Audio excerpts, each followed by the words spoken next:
নমস্কার। কবিতা পড়ার সময় এখন। কিছুটা সময় এখানে একা একা পড়ে আছে।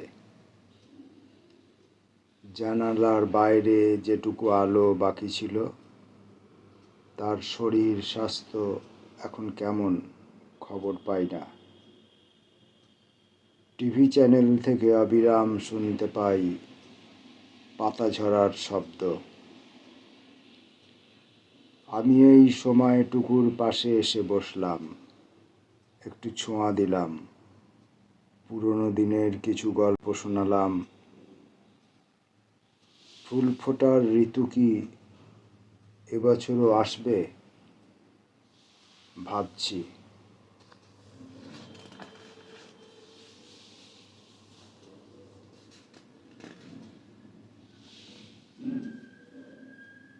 মাথার ভেতর ব্রহ্মাণ্ড ঘুরছে, তার গতির সঙ্গে আমি তাল রাখতে পারছি না। ভারসাম্য হারিয়ে পড়ে যাচ্ছি বারবার। আজ সকালে সকাল হয়েছিল, জানা গেছে বিভিন্ন রকমের ছায়া থেকে। আগামীকাল কি সকাল হবে? বহুদিন তার মুখ দেখিনি, যে আমাকে ঘৃণার মাধ্যমে পুষ্টি জুগিয়েছে। বাদামি শ্যাওলায় ঢাকা পুকুরের বুকে এখনো আকাশ আছে কিনা খুঁজতে চাইছে একটি হাঁস।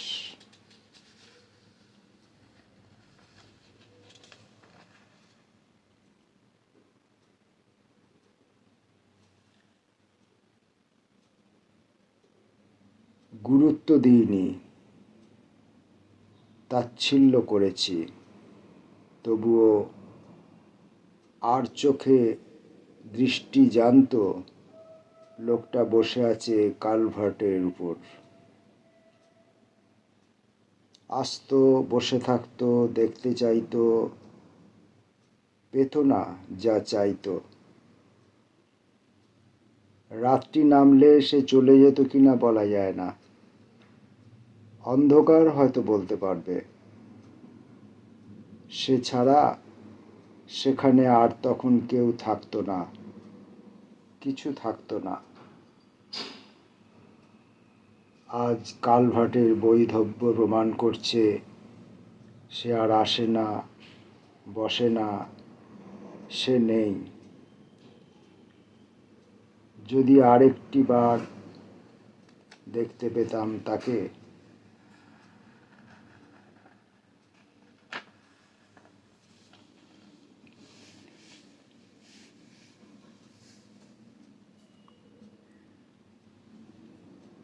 পুকুরের ওপারে একটা বনমুরগি, মনে হচ্ছে খুব একা। জলে ওর ছায়াও পড়ে না। সব আয়োজন থাকা সত্ত্বেও মুগ্ধতা এখানে আসেনি কখনো, তাই সে ওকেও দেখেনি। জল এক জায়গায় নড়ছে যেন। ভয় না সাহস? কে ওখানে? পাখিটির সতর্কতা নেই। খসে পড়া হলুদ পাতাটি ওর খুব কাছে। ওরা দুজনেই এককালে সারেঙ্গি বাজাতো।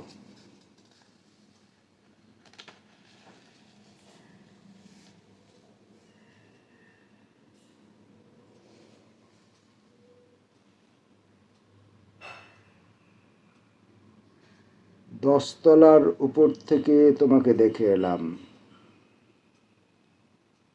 এখন একেবারে পাড়ে বসে তোমাকে দেখছি। একটি সাপ একেবারে বুকের মাঝ বরাবর একটি বক্ররেখা এঁকে ঘুরে গেল।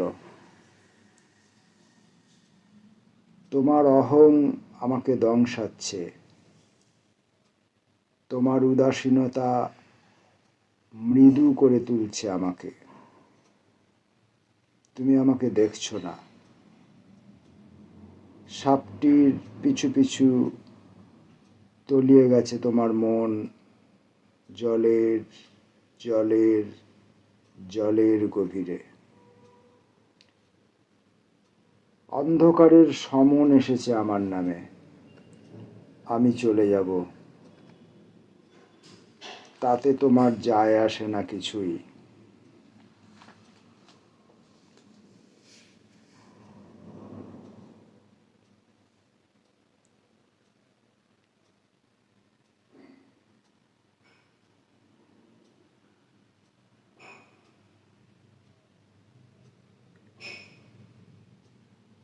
তুমি আজ এখান থেকে যাবে তার কাছে। সকাল থেকে তারই প্রস্তুতি চলছে, চলছে রূপচর্চা। চারদিক থেকে চারটে ক্যামেরা তোমার প্রতিটি শিহরণের ছবি তুলতে ব্যস্ত। সে আজ এখান থেকে নিয়ে যাবে তোমাকে। ধারে কাছে প্রতিটি রাস্তা টান টান সৈনিকের মতো সজাগ। কোন রাস্তা দিয়ে সে আসবে কে জানে। পাশের একটি বাড়িতেও আর একজনকেও আজ যেতে হবে, হয়তো ওই একই সময়ে। কে তাকে কোথায় নিয়ে যাবে সে জানে না, জানে যেতে হবে।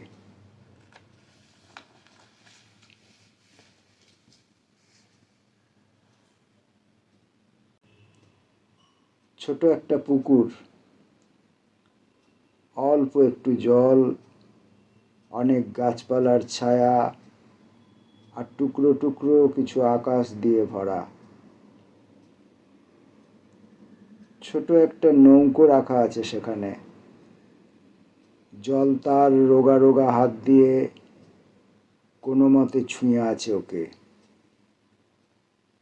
আর কেউ সেখানে আসে না, কাছাকাছি কেউ কাউকে অবাক হয়ে দেখেও নি কখনো।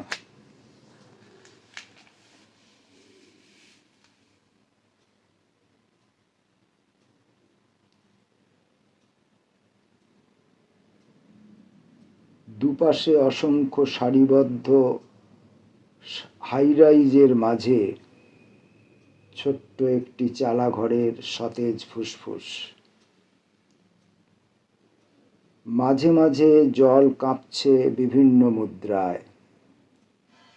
ছোট বৃত্ত বড় বৃত্ত ছড়িয়ে পড়ছে, মিশে যাচ্ছে পরস্পরের সঙ্গে। সজনে গাছে ফুল আসে, আমের গাছে বকুল। টিউবওয়েলের জলে স্নান করে যে কাপড়গুলো, ইউটিউবের গান শুনতেও তারা জানে। আপলোড করতে জানে স্বপ্নের মধ্যে বেড়া ভাঙার ছবিগুলোকেও। ভারী বুটের আওয়াজে দূষিত বাতাস এই চালা ঘরে এসে মাঝে মাঝে ঠান্ডা জল খেয়ে যায়।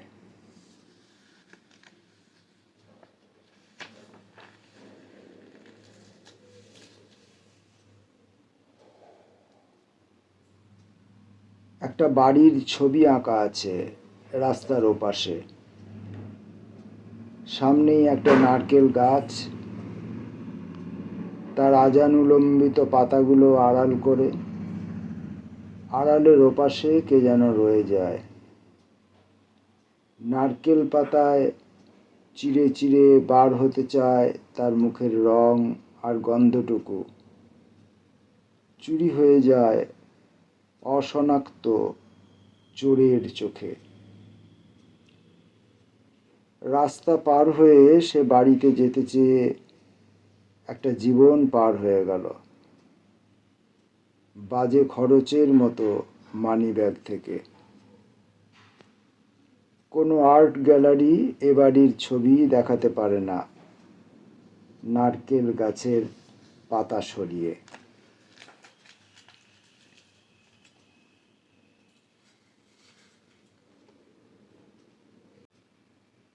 রাত শেষ হয়ে যাওয়ার পর সূর্য একটি নতুন সকাল আপলোড করছে। সজনের ফুল, আমের বকুল ডাউনলোড করছে। আরও একটু রূপ, আরও একটু গন্ধ। হাওয়ায় হাওয়ায় উড়ে উড়ে এসে পড়বে শাল ফুলের চরকি। ঠান্ডা বাতাসের মধ্যে একটু একটু করে উষ্ণতা ঢুকতে ঢুকতে রোস্টেড চায়ের ঘ্রাণ তৈরি হচ্ছে। এই সব দেখতে দেখতে অনেক মানুষই লাইক করছে, কমেন্টস করছে আর শেয়ার করছে নিজেদের অসামান্য ভালোবাসা। আজকে কবিতা পাঠের সময়ে আমরা কতগুলো লেখা যার কোনো নাম নেই, শিরোনাম নেই, একটি সাধারণ শিরোনামও নেই, এমনকি যেগুলিকে সংখ্যার দ্বারা চিহ্নিতকরণও করা হয়নি, এই লেখাগুলি প্রত্যেকটি লেখার মাঝখানে কিছুটা করে নীরবতা আছে। পাঠ করবার সময় সেই নীরবতা বজায় রাখার চেষ্টা করা হয়েছে এবং এই লেখাগুলোর কার লেখা, কে এই ইস্তিসের মালিক, কে এই আজেবাজের মালিক, কে এই প্রলাপের মালিক, তাও আমরা বলিনি। শুধু ফেব্রুয়ারি মাসের সকালে কোনো একজন আনজান লোকের কিছু মুখের কথা ধরা হলো। নমস্কার।